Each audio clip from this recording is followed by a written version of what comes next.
จะเลือกคำใดคำขอบใจหรือว่าขอบคุณ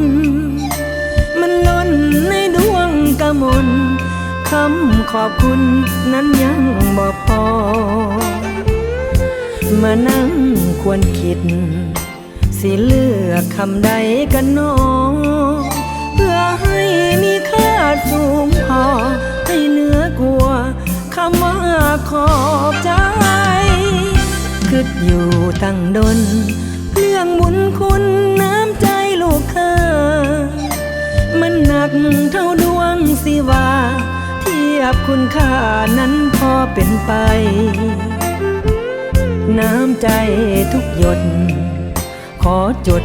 ไว้บนดวงใจจะจำจนซีดเมื่อลายขอตั้งใจหักใส่มวลสนใจจริงๆในความรู้สึกฟังเน้นเลิกๆยังรู้สึกติดหนี้บุญคุณขอยอมหับไว้บ่ให้เสื่อมคลายหายสูญเงินทองที่ท่านเกื้อกูลขอเถิดทูลไว้ในดวงใจขอปฏิญาณขอสาบานไว้กับลูกค้าทีมงานจะขอตั้งตา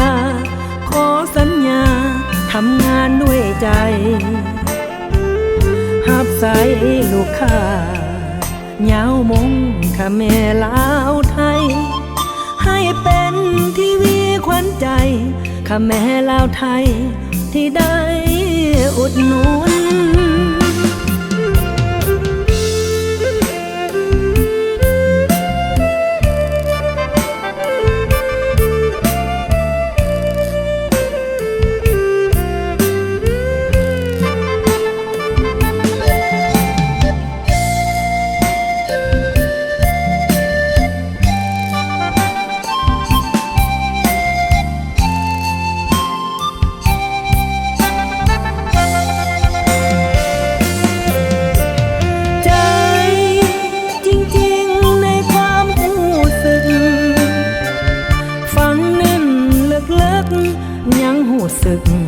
ติดหนี้บุญคุณ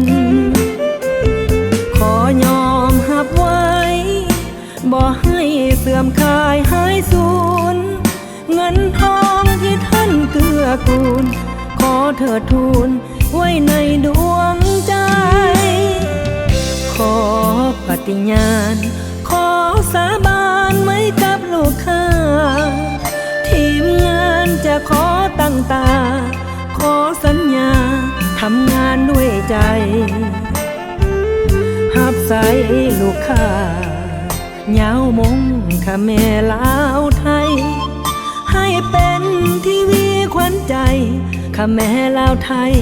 ที่ได้อุดหนุน